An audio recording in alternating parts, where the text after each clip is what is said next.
نبی پاک صلی اللہ علیہ وسلم کے مدینے آنے سے پہلے ایک شخص تھا، عبداللہ بن ابی سلول اس کا نام تھا۔ تو مدینے والے لوگ اس کو اپنا پیشوا مانتے تھے، اوس بھی خزرج بھی، اس کی تاج پوشی بھی کی، بڑی اس کی منتا تھی۔ جب حضور آ گئے تو اس کا کاروبار بند ہو گیا۔ اب لوگ یہ نہیں سمجھتے کہ میں غلط ہوں، لوگ کسی کے مفادات کو ٹھیس پہنچتی ہے تو مخالفت کرنے لگ جاتا ہے۔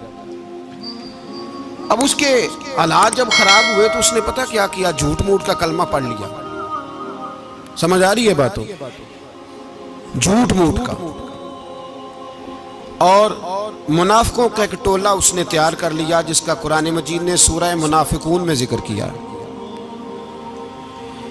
ایک جنگ کا موقع تھا، نبی پاک صلی اللہ علیہ وسلم تشریف لے گئے تو عبداللہ بن ابی سلول بھی چلا گیا۔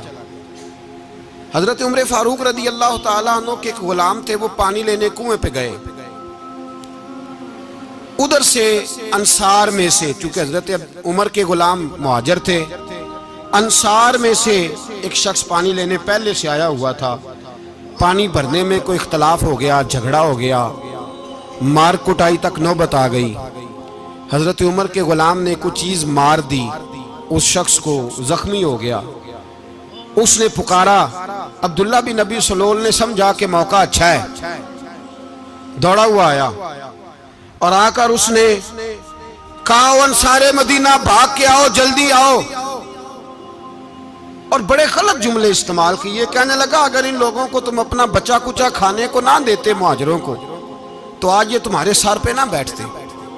معاذ اللہ، ایسی باتوں پہ کہا کرے، بولے یہ روزمرہ کی گفتگو میں عادت بنائیں، کوئی ایسی بات کرنی ہو تو معاذ اللہ استغفر اللہ کہہ کے کرنی چاہیے۔ اس نے کہا کہ معاذ اللہ اب ان کو بچا کچا نہ دیں تو یہ ہمارے سر پہ نہ بیٹھتے۔ شور کیا اس نے۔ ہمارے ہاں بھی سیانے بندے پنچایت کے لوگ وہ کہتے ہیں تو اس برادری کے بچے سے ہی مار کھا ہے، پتہ ہی نہیں چلا، جا اسے مار کے آ، سر پھاڑا، یہ کار پھوڑ دے اس کا سر، اور دیکھ میں دیکھ لوں گا بعد میں جو ہوگا۔ یہ عقل مند لوگوں کے مشورے نہیں، یہ جاہل لوگوں کے مشورے۔ ناراض نہ ہونا، پر یہ نبی پاک صلی اللہ علیہ وسلم نے فرمایا ہے، حضور کا فرمان ہے۔ یہ کن لوگوں کا کام ہے؟ بول کے بتائیں، بول کے۔ پڑھے لکھے سیانے بندے اس طرح کے مشورے یہ بالکل نہیں دیتے، جاہلوں کا کام۔ پکارا، مہاجر سارے اکٹھے ہو گئے، انصار سارے آ گئے، اور جب انصار آئے تو مہاجرین کو بھی پکارا، مہاجر بھی آ گئے۔ اب وہ گتھم گتھا ہونے لگے تو کسی نے جا کے محبوب پاک کے کان میں کہا، یا رسول اللہ وہاں تو مہاجر انصار لڑنے لگے۔ وہ پرانی لڑائیاں پھر سے جاگ گئی ہیں۔ نبی پاک تشریف لائے، حضور نے وہاں لفظ بیان کیے، فرمایا یہ تم نے کیا جاہلوں جیسا کام شروع کیا ہوا ہے؟ یہ کون سا کام ہے؟ اللہ کرے ہم سب اس کام سے باز آ جائے، آمین تو کہنا۔ اور تو اس برادری دے منڈے کوئی مار کھائیں؟ برادری کیا ہوتی ہے؟ برادری تو تعارف کے لیے، اونچ نیچ کہاں سے آ گئی؟ کہا میرے رسول پاک علیہ الصلوۃ والسلام نے، فرمایا تم جاہلوں جیسے کام کر رہے ہو۔ صلح کرائی، بات رفع دفع کرائی، لوگ چلے گئے، معاملہ ٹھنڈا ہو گیا۔ لیکن عبداللہ بن سلول نے کہا کہ میں یہ موقع خالی نہیں جانے دوں گا۔ پھر گیا وہ اور جا کے انصار مدینہ سے کہنے لگا، ایک دفعہ جا لینے دو مدینے، تم نے میری بات نہیں نہ سنی تو جو وہاں بڑے سردار بیٹھے ہیں ان سے بات کروں گا، اور معاذ اللہ ثم معاذ اللہ ہم ان بے عزت لوگوں کو مدینے سے نکال دیں گے، وہاں صرف عزت والے رہیں گے۔ یہ غلط جملے اس نے ادا کیے جس کو قرآن پاک نے سورہ منافقون میں بیان فرمایا ہے۔ اس نے یہ بات کی۔ ایک صحابی تھے حضرت زید رضی اللہ تعالیٰ عنہ، وہ سن رہے تھے، آ کے عرض کی، یا رسول اللہ صلی اللہ علیہ وسلم عبداللہ بن ابی سلول تو اس طرح کہہ رہا ہے کہ مدینے جا کے عزت والے دوسروں کو نکال دیں گے، اور تم اگر اپنا بچہ انہیں نہ دیتے تو معاذ اللہ آج یہ ایسا نہ کرتے۔ حضرت عمر نے بھی سن لیا، حضرت عمر نے بات سن لی، تلوار نکالی اور دوڑے۔ حضور نے بازو پکڑا، فرمایا کدھر جا رہے ہو؟ کہا یا رسول اللہ اگر آج سزا نہ دی تو کل اور بات بھی کرے گا، اور اگر آج ایک قتل ہو گیا تو باقی سیانے بن جائیں گے۔ یا رسول اللہ مجھے چھوڑے، میں ماروں گا۔ حضور نے فرمایا عمر چپ کر، وہ جھوٹ موٹ کا کلمہ پڑھتا ہے، لوگ کہیں گے کہ محمد ابن عبداللہ نے اپنے ساتھی مارنے شروع کر دیے۔ چپ کر، حوصلہ کر، صبر کر، دلیری کر۔ حضرت عمر کہتے ہیں میری حضور کے کہنے پر میں ٹھہر تو گیا، پر وہ میرے اندر جو آگ لگی ہوئی تھی ٹھنڈی نہیں ہو رہی۔ کہتے ہیں میں چپ تو کر گیا۔ نبی پاک علیہ السلام نے پوچھا عبداللہ بن نبی سلول سے، تو نے یہ کہا ہے؟ کہنے لگا حاشا وکلا، میں نے بات ہی نہیں کی نا۔ اب لوگ کہنے لگے کہ زید تو نوجوان ہے، تو یہ بوڑھا آدمی ہے، چلو صحیح کہتا ہوگا۔ حضور بھی خاموش ہو گئے۔ اللہ پاک نے قرآن مجید نازل فرما دیا، فرمایا اللہ نے سن لی ان کی بات جنہوں نے یہ کہا ہے، اور پھر لفظ بڑے حسین ہے، فرمایا یہ کہتے ہم عزت والے ہیں؟ نہیں، وَلِلَّهِ الْعِزَّةُ وَلِرَسُولِهِ وَلِلْمُؤْمِنِينَ، فرمایا عزت تو اللہ کے پاس ہے، اللہ کے رسول کے پاس ہے، اور عزت تو مومنوں کے پاس ہے، مومنین کے پاس عزت ہے۔ یہ قرآن پاک نے سارا مضمون بیان کر دیا کہ عبداللہ بن نبی سلول غلط کہتا ہے اور حضرت زید صحیح کہتے ہیں۔ حضور نے کچھ نہیں فرمایا، جا رہا ہے قافلہ۔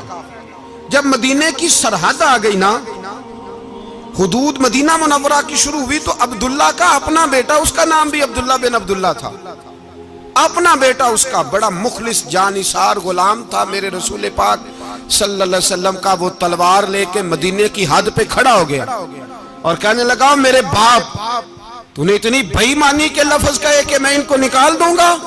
کہے اپنی زبان سے کہ میں ذلت والا ہوں، رسول پاک کو اللہ نے بڑی عزت عطا فرمائی، کہے ورنہ میں تیری گردن کاٹ دوں گا۔ بول، کہے حضور بھی عزت والے اور نبی پاک کے غلام بھی عزت، کہے اپنی زبان سے، کہے میرے رب کا یہ فرمان ہے وَرَفَعْنَا لَكَ ذِكْرَكَ، حبیب میں خود تیرے لیے تیری شانوں کو بلند فرما دوں گا۔ تو کہا تو دشمن ہو کے کہنے لگا میرے بیٹے مجھے معاف کر دے، مصطفیٰ تو بڑی عزتوں والے، ان کے غلام شانوں والے۔ جب بیٹا تلوار لے کے سامنے کھڑا ہوا، شہرت ہوئی، اب نبی پاک نے حضرت عمر کی طرف دیکھا، کہا عمر تیری بات صحیح تھی، اب جو ہوا یہ زیادہ صحیح تھا، وہ میں نے تجھے کہا حوصلہ کر، تدبر کر، وقت کا انتظار کر، یہ صحیح ہوا کہ وہ صحیح تھا۔ تو حضرت عمر فاروق کہنے لگے یا رسول اللہ، میں گواہی دیتا ہوں آپ واقعی اللہ کے سچے رسول ہیں صلی اللہ علیہ۔ اتنی اچھی رائے، وقت فیصلہ کرتا ہے، تدبر سے چلے، دانائی سے چلے، علم پیدا کریں، بردباری۔ ہمیں کئی دفعہ سجدہ صاف کرنا پڑتا ہے، ہم جو کہتے ہیں بات اس کے الٹ نکل آتی ہے۔ ہم کسی شخص کے بارے میں کچھ تبصرہ کر بیٹھتے ہیں، کچھ عرصے کے بعد ہمیں پتہ چلتا ہے کہ وہ تو ایسا تھا ہی نہیں، ہم نے غلط بات کر دی۔ ہم بغیر تحقیق کے، بغیر تفتیش کے، حوصلہ نہ ہونے کی وجہ سے، صبر نہ ہونے کی وجہ سے ہم بہت سارے کام کر گزرتے ہیں، پھر ہمیں نقصان ہوتا ہے۔ اپنی زندگی میں علم نہ چھوڑیں، حوصلہ نہ، لڑائیاں ہوتی ہیں نا گھروں میں، اس کی وجہ خامد ہوتا ہے، بیوی نہیں ہوتی۔ یہ بات گھر جا کے بتانا کہ آج انہوں نے کہا ہے۔ لڑائی کی وجہ کون ہوتا ہے؟ نہ بولو تسی، پر میں تے آنکھ ہی چھڑیا ہے، وہ تو ریکارڈ ہو گیا ہے۔ لڑائی کی وجہ کون ہے؟ جڑے باتیں لڑتے ہیں وہ کوندے ہی نہیں پے۔ وجہ کون بنتا ہے جی؟ کیوں بلا؟ اس لیے کہ نبی پاک صلی اللہ علیہ وسلم نے فرمایا عورت کی عقل آدھی ہے، تو تیری تو پوری ہے نا، جس کا مطلب ہے لڑائی اگر بچ سکتی تھی تو مرد کی وجہ سے بچ سکتی تھی، گھر میں امن ہو سکتا تھا۔